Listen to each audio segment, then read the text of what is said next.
Happy Friday, and thank you for joining us today. My name is Corbin, and this here is Mike Barker. And today we're going to be talking about feeding the pony. Absolutely. You know, it's every little girl's dream. That's Is right. to own that pony. That's and right. to ride that pony. Sure, absolutely. And you know, Corbin, it seems like it's been a long time since we've actually had a live presentation. It has been. It's been a few months. I know we've been on the road a little bit. I know the last event that I went to was that Horse Progress Days in Indiana with the Amish community. And that was a lot of fun and a new experience for sure. What are some of the places you traveled to this last couple months, Mike? Well, I have been to the UK. Yeah. I think that was back in May.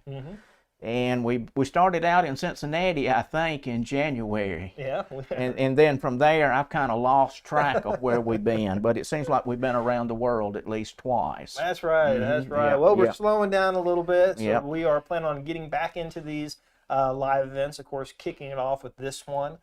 We've got a few more scheduled, and we'll be talking about those a little bit later.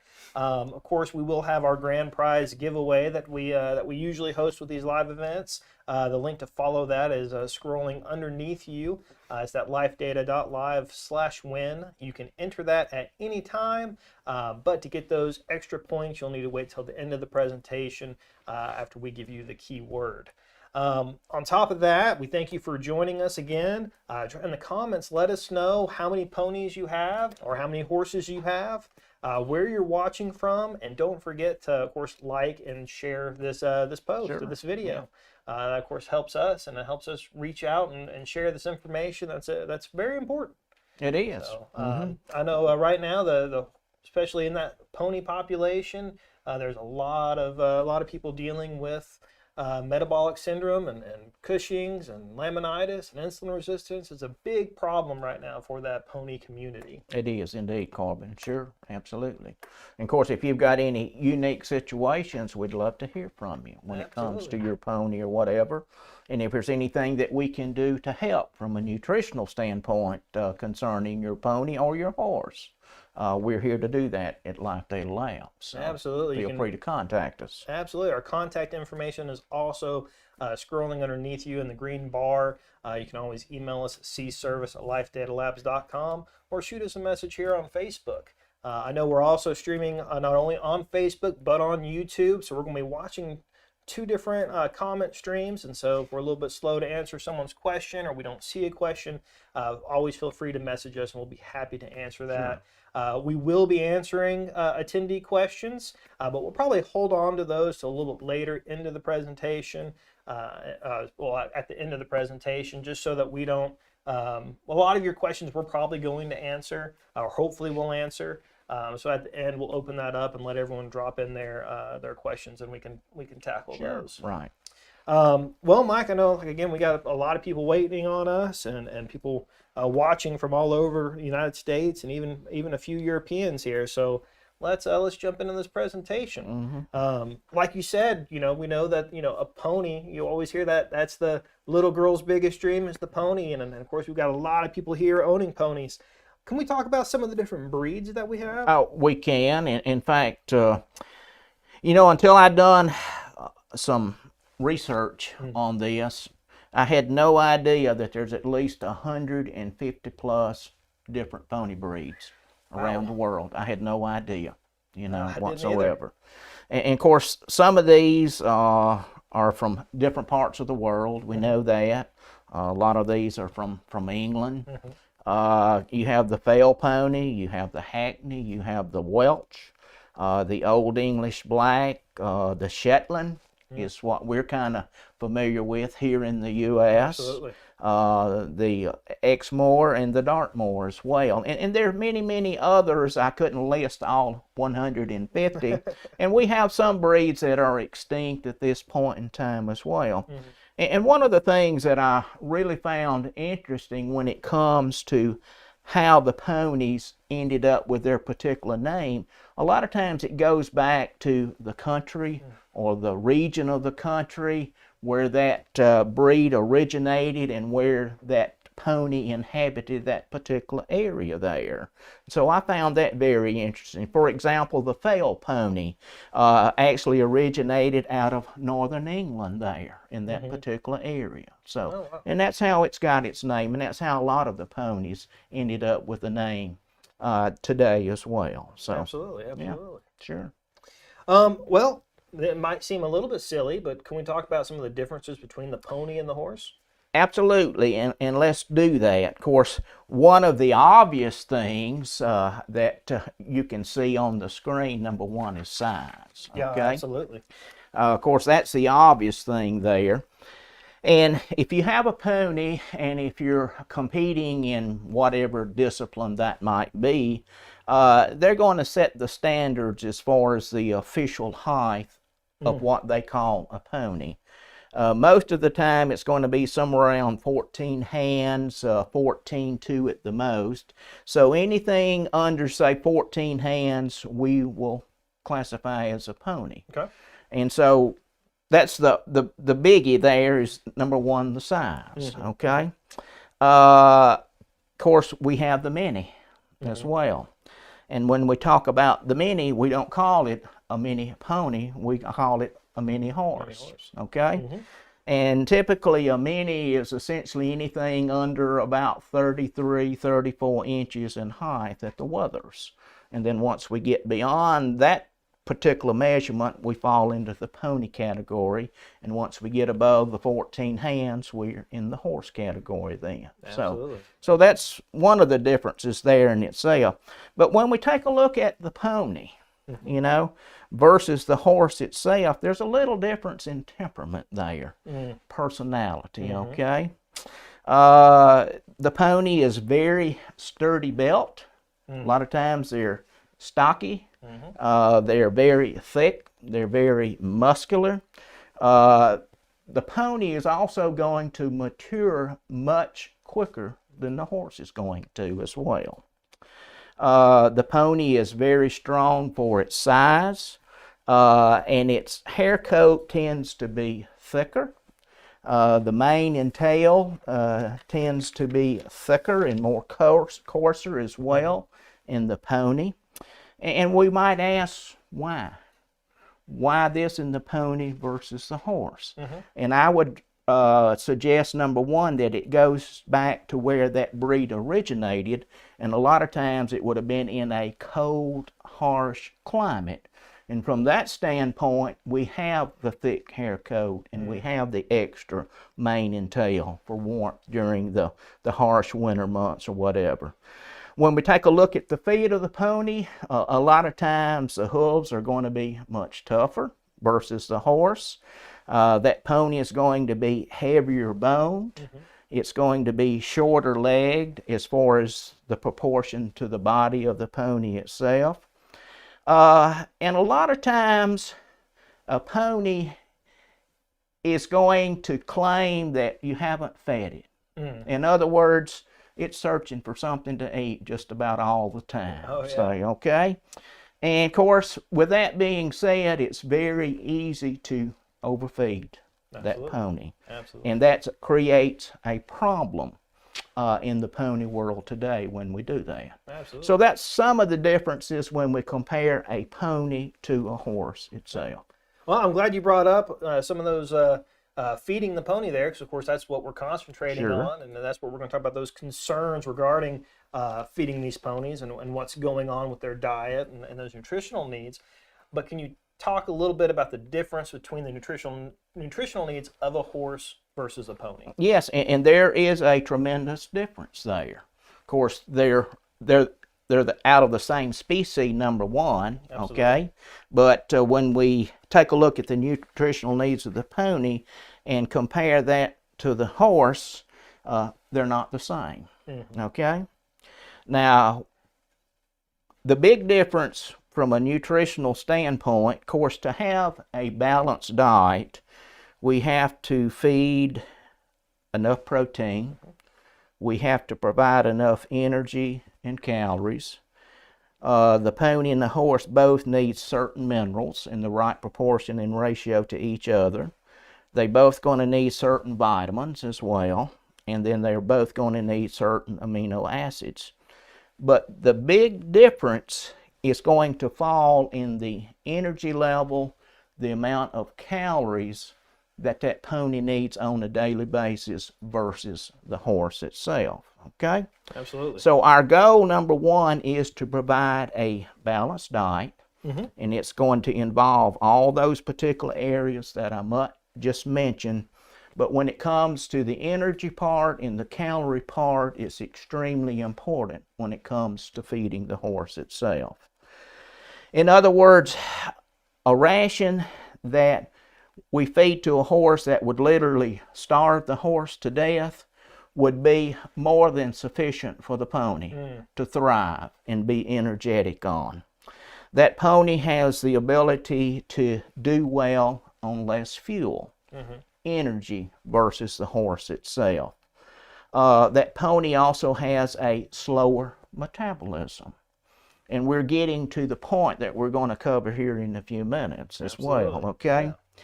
So that pony has the ability to gain, to maintain body weight extremely easy.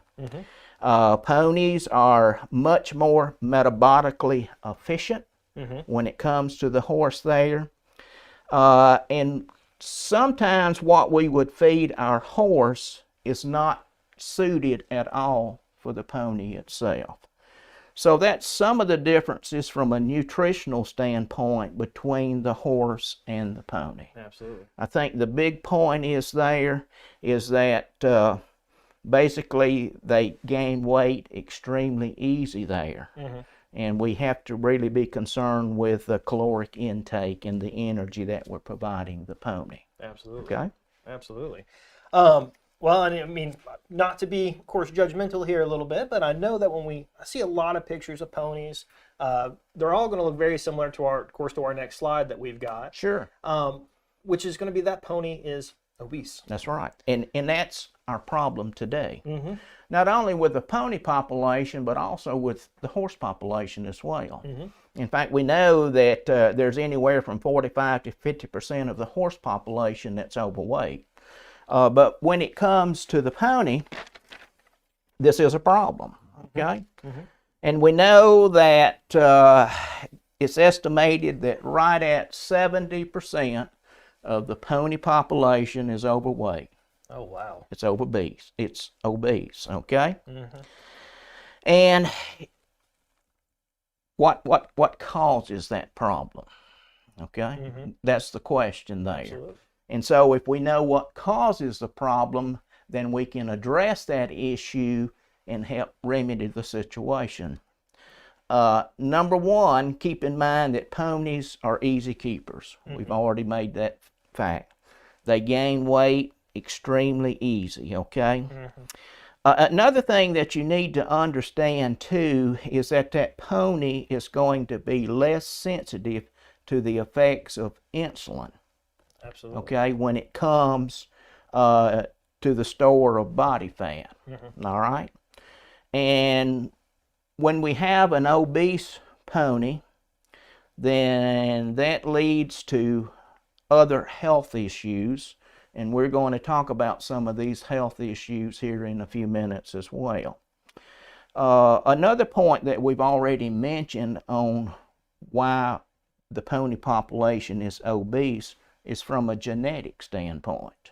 Okay? And we mentioned already that pony came from a certain area or a region, and a lot of those areas were cold, they were harsh, and so we had the added hair coat, we had the mane and tail to help with the warmth. But we also, from a genetic standpoint, the pony had the ability during the spring and the summer to convert what it was consuming into fat. And then the fat would be stored within the body of the pony, and then when we got into the harsh winter months, then that pony would burn up that reserve that it had stored.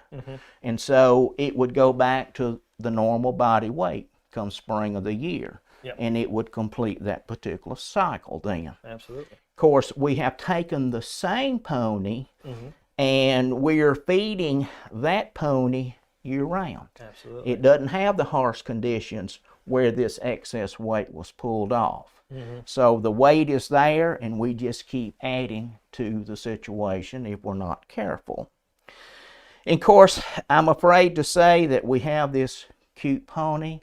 We want to pamper. Absolutely. We want to feed, and a lot of times we're going to overfeed with our concentrates, our complete feeds, our feeds that has the sugar in it.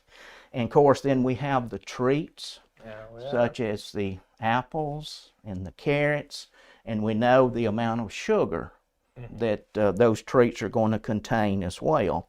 And that just adds to the problem, and I'm that sure extra sugar. Like you mentioned earlier, those ponies want to keep eating, right? They do. They're looking for it. That's what they do in the spring and the summer, right? Sure.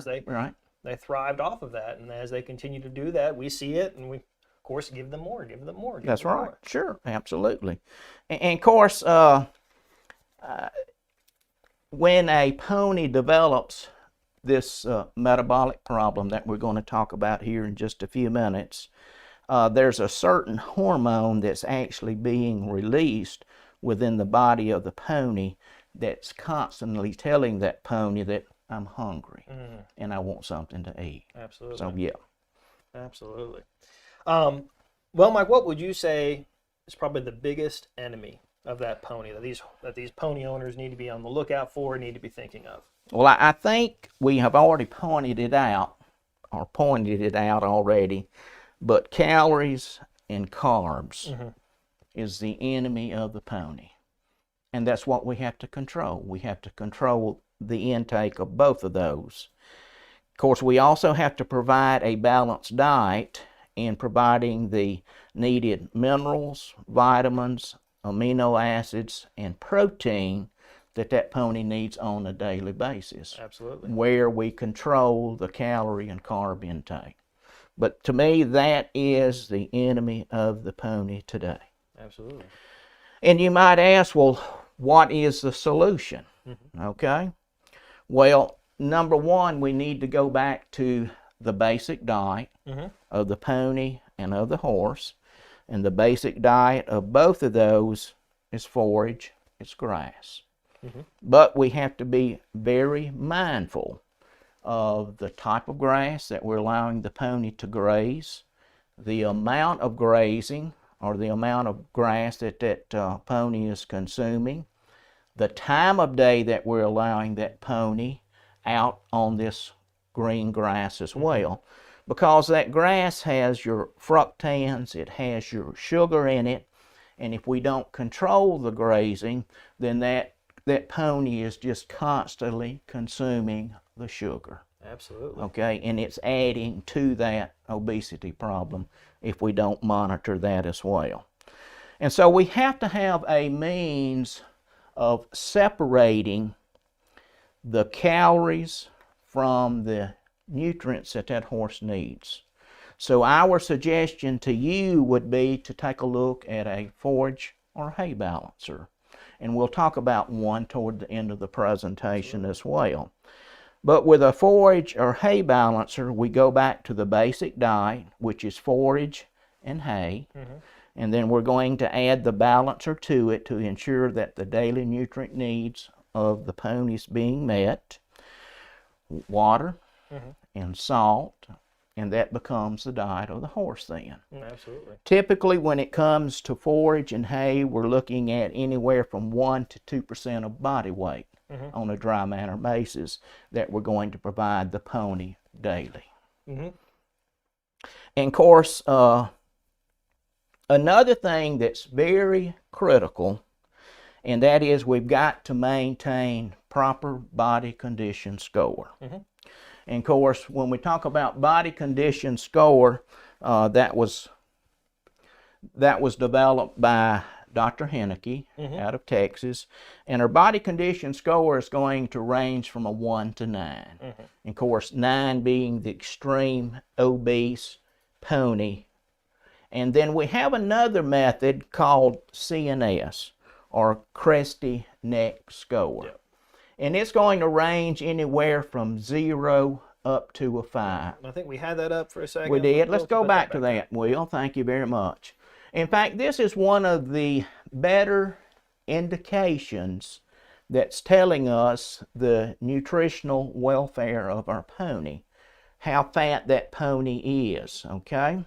It's also a good indicator as to whether or not we're at the point of some type of a metabolic issue as well. Absolutely. Of course, anything over a Cresty Neck Score of a 2, we need to address.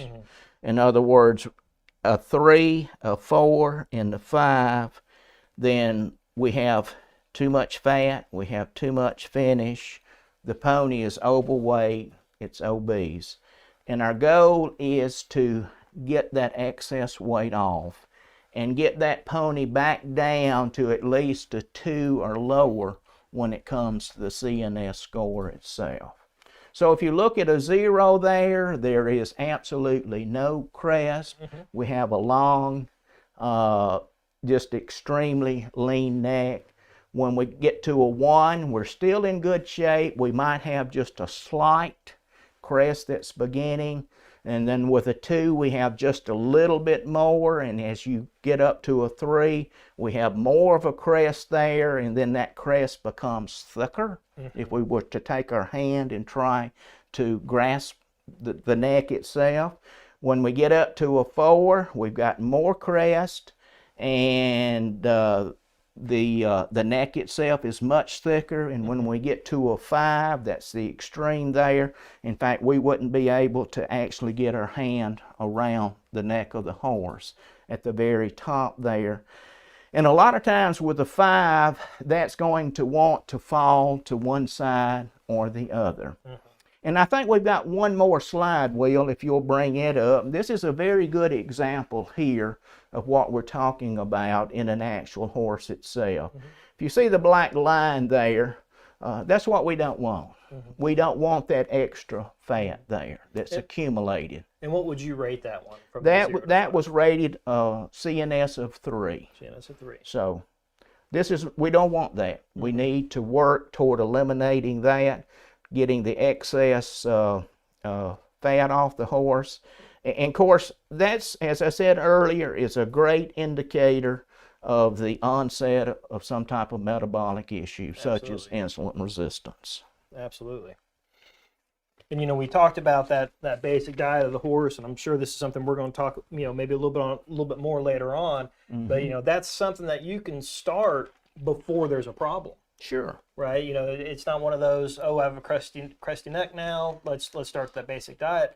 If you start that diet from the very beginning, when you get that pony, or when that pony is conceived or the horse is conceived, then you're preventing that problem as that horse gets older. Sure. Right. And another good point, this doesn't happen overnight.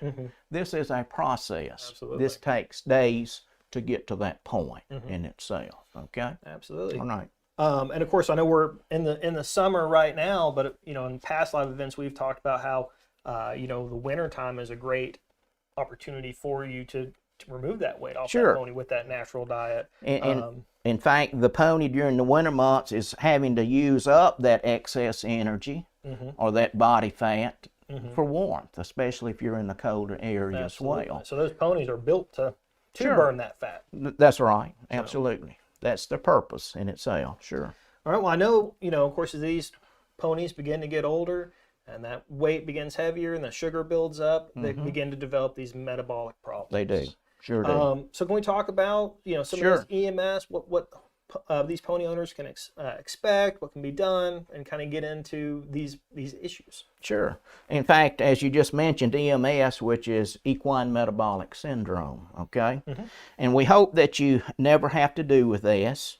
In fact, a lot of times this is going to affect the younger pony, anywhere from 4 or 5 years old and up then. And Equine Metabolic Syndrome involves 3 things. Number 1, we have an obese pony. Number 2, we have insulin resistant going on. And the last one is the pony is very much subject to a bout of laminitis, is experiencing laminitis, one of the two. So those 3 things there, if we have those going on in our pony, then we call that equine metabolic syndrome itself, okay? Okay. Now, the metabolic part of that is insulin resistant.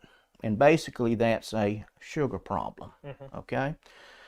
Anytime that horse consumes a meal that it has sugar in it, then there's going to be insulin that's going to be released by the pancreas. That insulin allows the tissue to open its door, if you want to refer to it or call it that, and allow this glucose or sugar to pass into the tissue and out of the bloodstream itself. And as our horses get heavier or more obese, then the insulin becomes less resistant. It becomes less effective. So we begin to have a buildup of sugar, glucose, and then when we do that in the bloodstream, then the pancreas is going to start producing more of the insulin itself.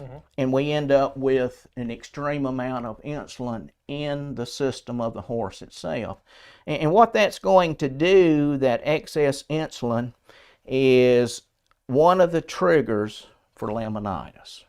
In other words, that horse is very susceptible at that point in time to a bout of laminitis at that point.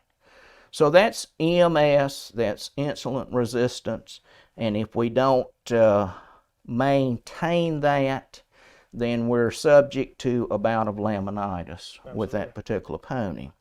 Now, research will tell us that there is a direct correlation between weight loss and insulin resistant improvement. So if we can pull the excess weight off the horse, that's going to help lessen our insulin problem there, our sugar problem, and hopefully we can go back to normal if at all possible, okay? Absolutely. And when we do that, we're going to lessen the chances for a bout of laminitis. Of course, we've got to control sugar. We've got to control carb consumption. We're going to pull the excess weight off the horse. And one other thing that we can do to help pull the excess weight off the pony is exercise.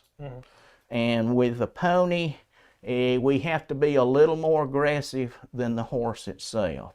A pony is going to take a little more exercise a lot of times on a daily basis. I'd say at least 30 minutes if the pony is able to do that, and if the pony is not suffering from a bout of laminitis at that point in time as well. Okay? Absolutely.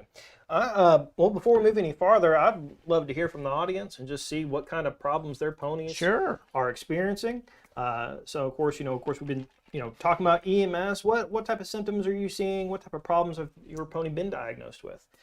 We'd love to hear and just see what's out there, And but the last thing you dropped off on was laminitis. It is, but let me back up one step before we get into the laminitis part of our presentation. Let's talk about some common signs of this metabolic dysfunction, okay? All right. The first thing that we're going to see is we're going to see an increased thirst, and of course that's going to bring on more urination, okay? Of course, the horse is going to be overweight, which I think all of us understand that. We're going to have the crusty neck, at least a 3 or above from a score standpoint. The horse can be sore-footed where it has a bout of laminitis. Of course, another thing that we're going to see with another problem is delayed shedding in the spring of the year where that hair coat wants to hang on there. And a lot of times we end up having to body clip our pony at that point. And a lot of times we can have a change in appetite as well. So these are some of the common warning signs that we need to be mindful of. And if we're seeing these, then we need to get up with our vet.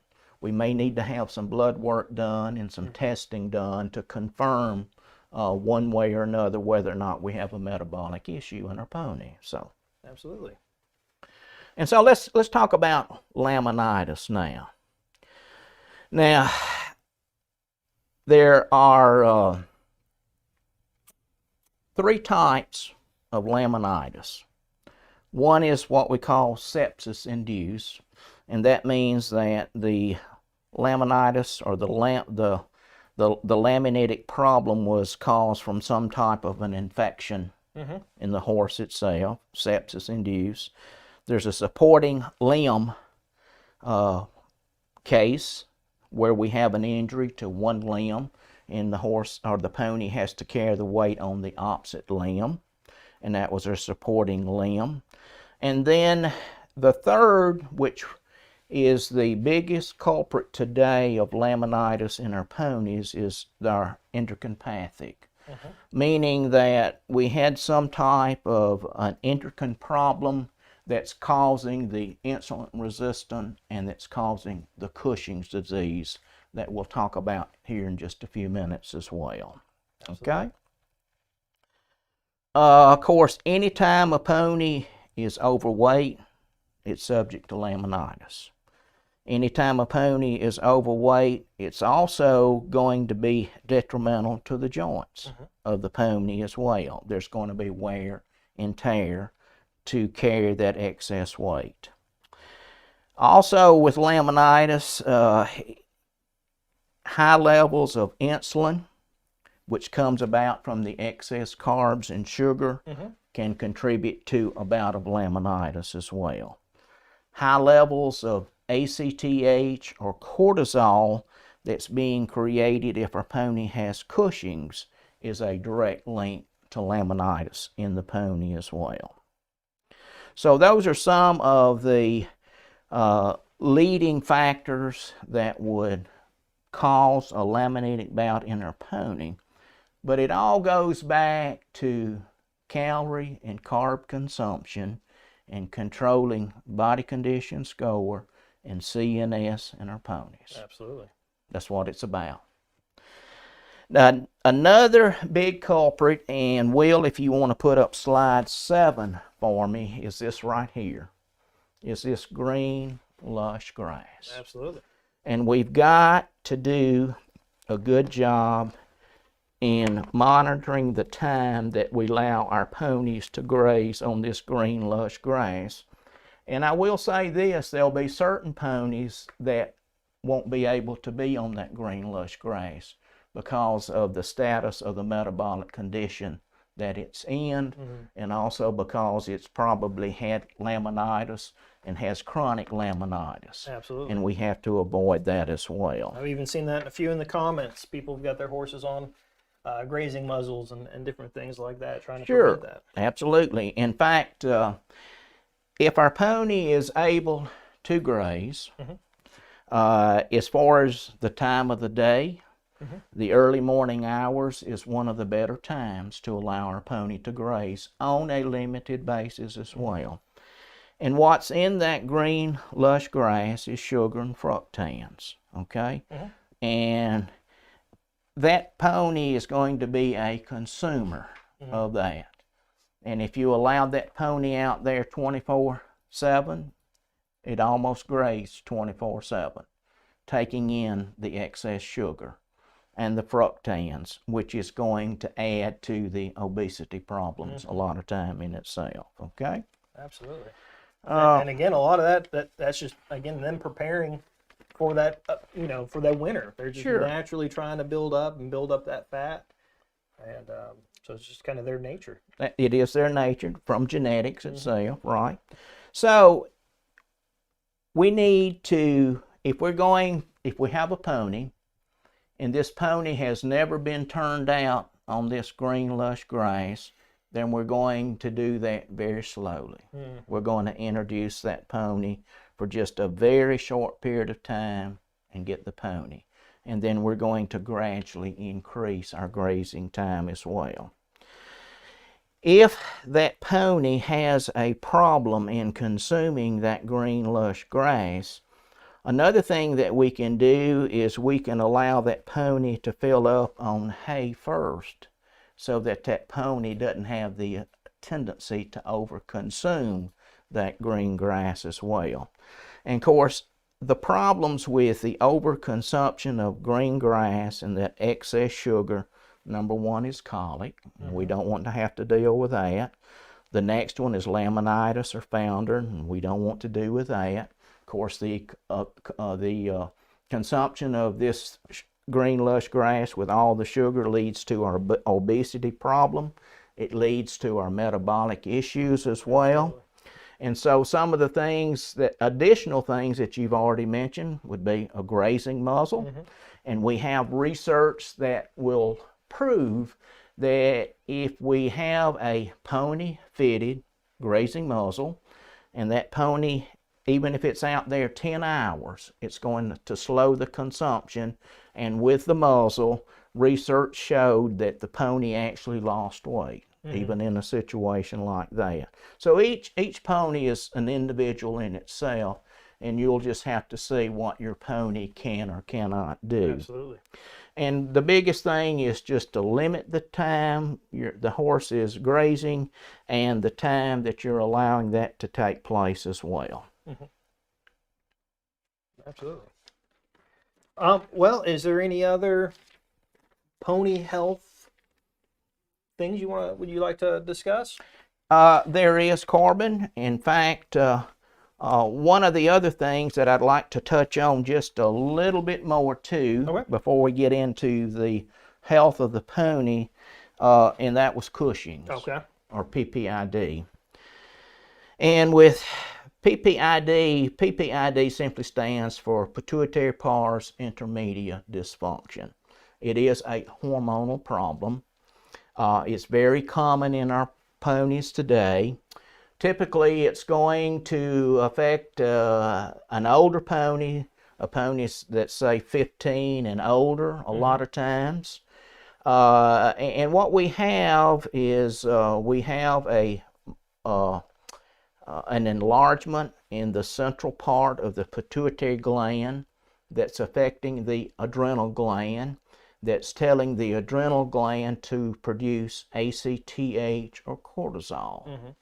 And this ACTH level, as it elevates in the system of the pony is more likely is very much subject to a bout of laminitis as well.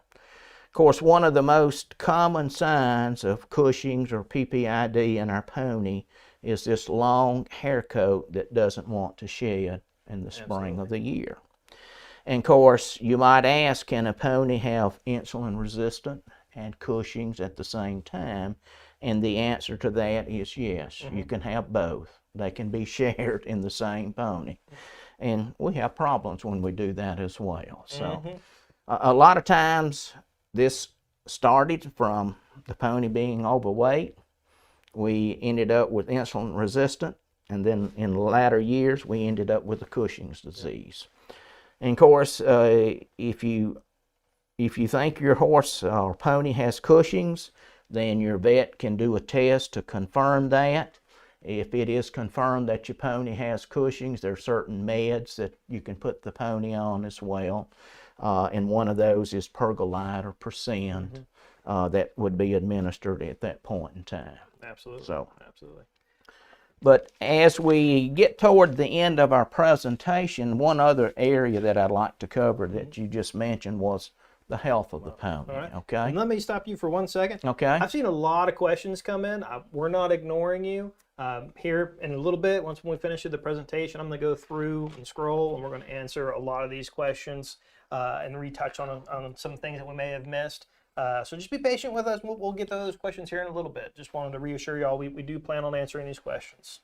One of the things when it comes to a pony and the overall health of the pony that sometimes we may not realize, but when you consider the statue or the size of the pony, the mouth of the pony is extremely small in itself.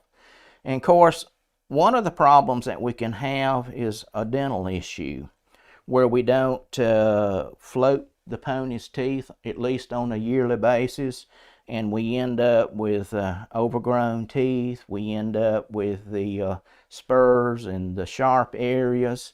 And of course, that causes discomfort, an extreme discomfort a lot of times. And it can also cause a behavioral problem in riding, especially if we're using a head stall that has a bit or whatever. So be mindful of that as far as dental health, at least on an annual basis, to make sure everything is there. And we need to be on a deworming program.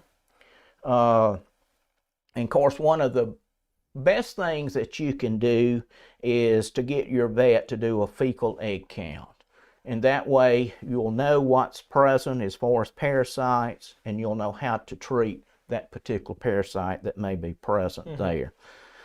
Vaccinations are extremely important on an annual basis as well. Maintaining, and we've said this over and over, proper body condition score. And then the feed of the pony is extremely important. Absolutely. You know, if we don't have good quality feed and we don't maintain those on a regular basis, then that can lead us to problems down the road. So we need to maintain a regular farrier schedule as well. And that's especially true if you've got an overweight pony. And you not only do you have the bad quality hoofs, but then you're adding that extra weight on top of that. And that can just breed problems, hoof problems for your horse or pony. All right, Micah, you want to take on a few questions just real quick? Let's see what we can do to answer some questions. Okay. I know the number one I've seen is just kind of what we recommend as far as removing that body weight. It's going to be controlling the calories, carbs that the pony is consuming, and exercise if the pony is able to do that.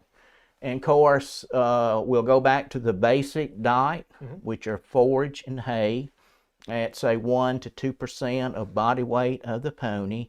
And then we're going to incorporate a forage, a hay balancer into the mix. And that's going to ensure that our daily nutrient requirement is being met as far as our mineral, vitamins, and amino acids and protein as well. Absolutely. And what we have here to offer is a product called Barn Bag. I can move this out right here. It is our forage. It is our hay balancer. And with a pony that weighs, say, like 500 pounds, we're going to feed a 1/4 cup or 1.5 ounces per day. And this 11-pound bag would be a 4-month supply for our pony. Of course, we're going to add salt, free choice, fresh water, and then that becomes the diet of that particular pony. Absolutely. And that's going to help pull off the excess weight when we control the calories and carb and incorporate the exercise itself. Absolutely. Now, if we had a pony that had insulin resistance, then what we can do is we can incorporate another product. We would actually remove the barn bag. We're going to remove the barn bag from the mix itself. We're going to incorporate that.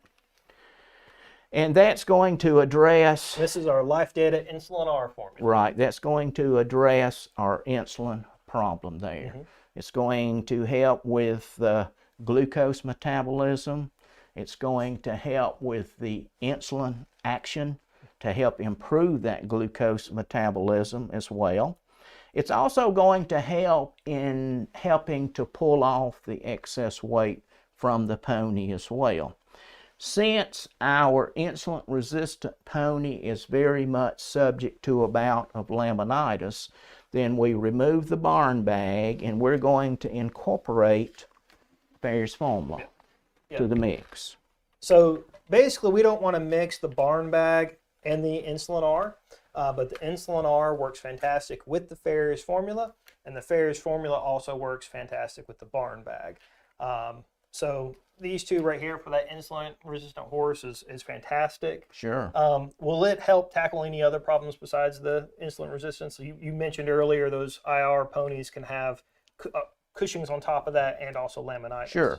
And if our pony had Cushing's along with the IR, then our choice would be the IR formula, okay?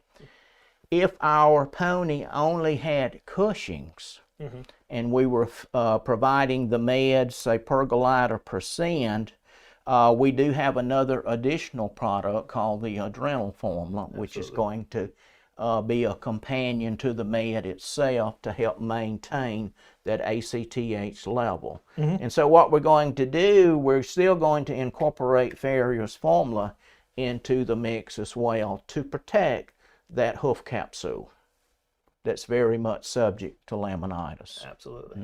Okay? Absolutely. And what Farrier's formula is going to do, if you are not familiar with Farrier's formula, it is our hoof supplement that's been around for 40 plus years now. Absolutely. What it's going to do, it's going to provide the proper nutrients in the right proportion and ratio to each other. And over a period of time, the product is going to internally regrow that foot. Absolutely. And as it does that, it's going to improve the lamina, which is the critical attachment for the hoof wall, the hoof capsule itself, to that coffin bone, which is inside that hoof capsule. So we're going to help improve that situation. Farrier's formula has been fed safely to hundreds and hundreds of laminitic and foundered horses as well. Of course, as it continues to regrow the foot, it's going to thicken and strengthen the hoof wall. It's going to improve sole depth as well.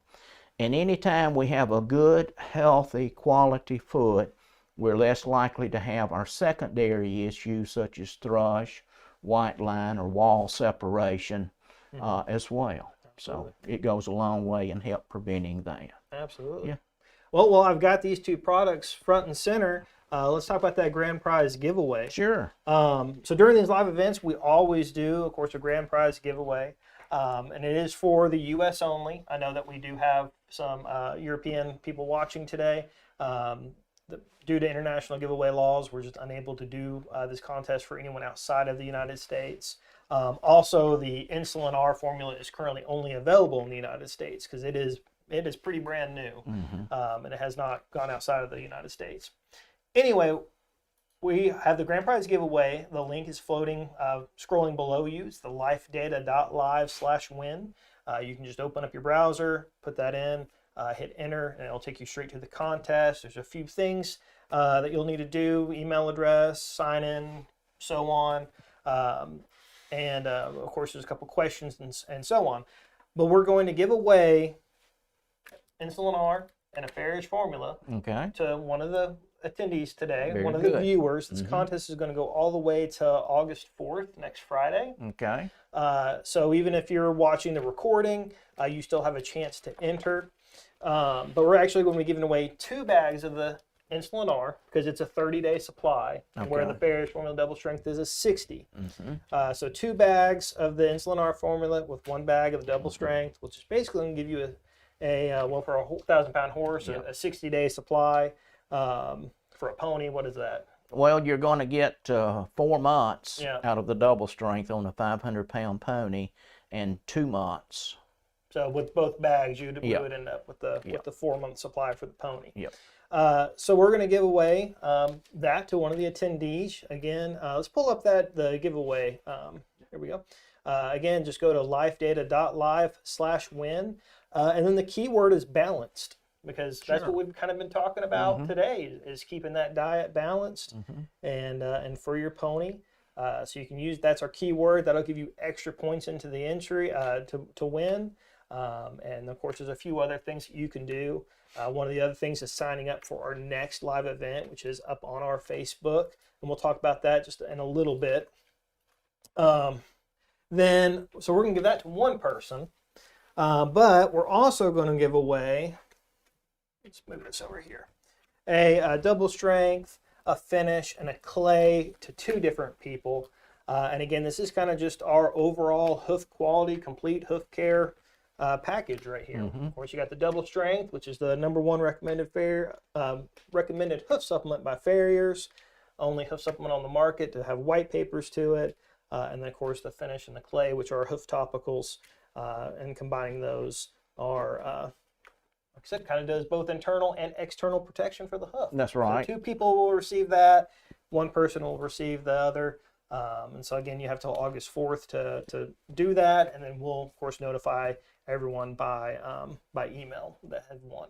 So, all right, I know I've got a few more questions to tackle here. Let's see.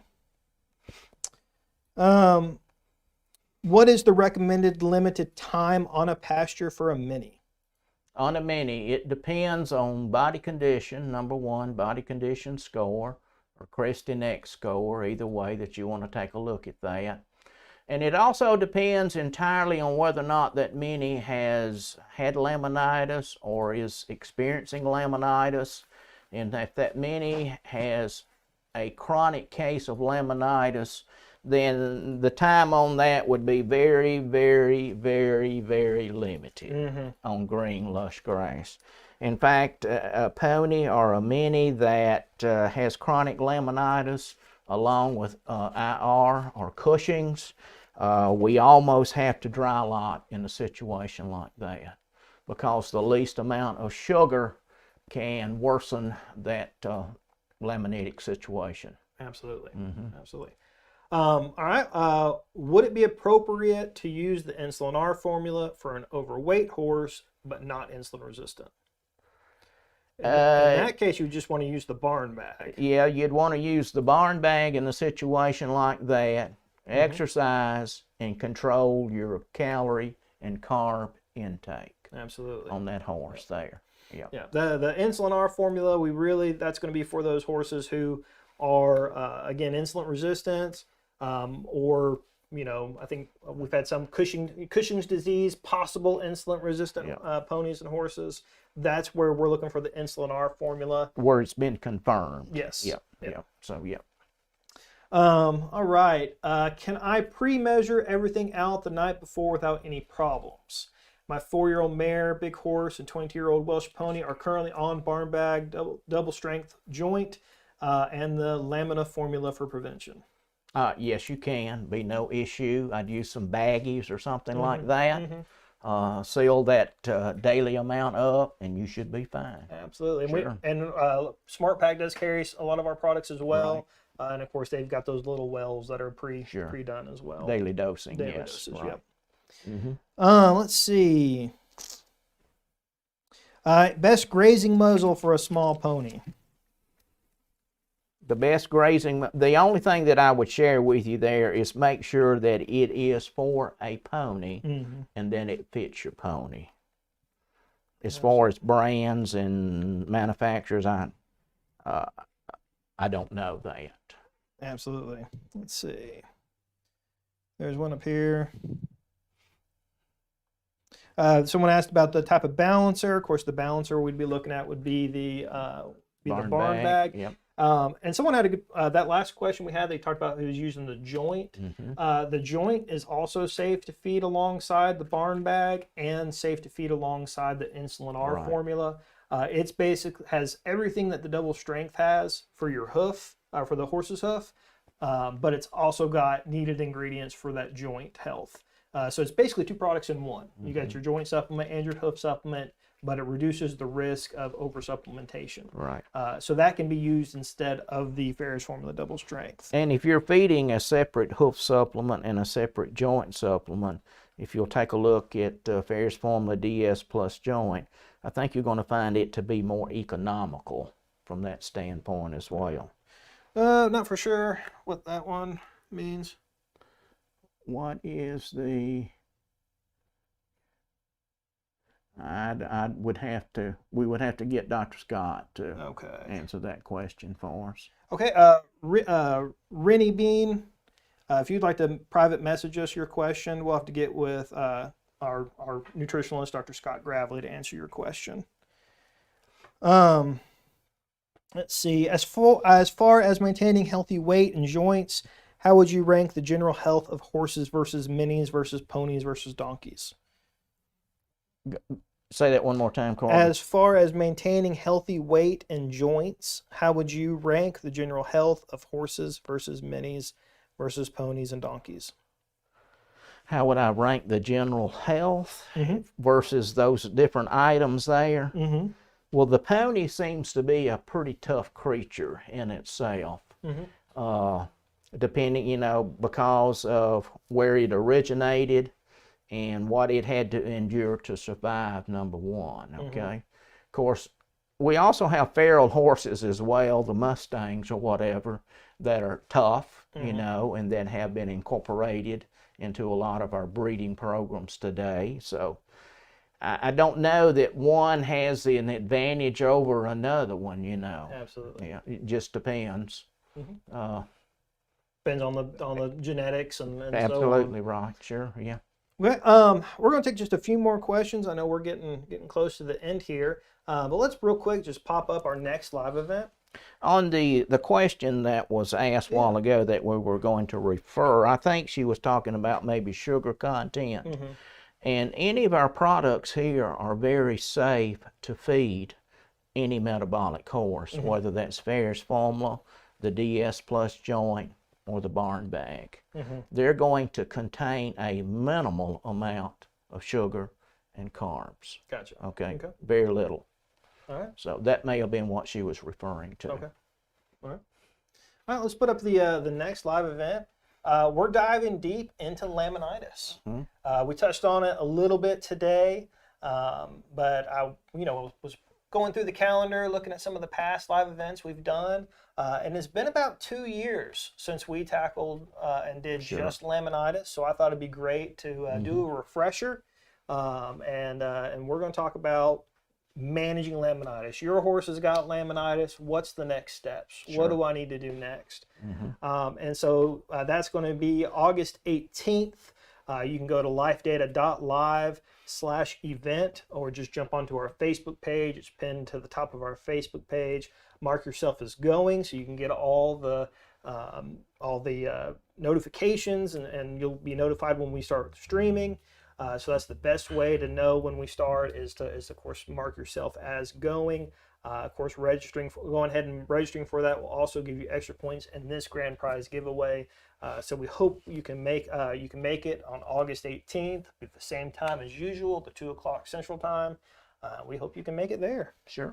All right, let's. I think that's it for the questions. Let's see how what you're.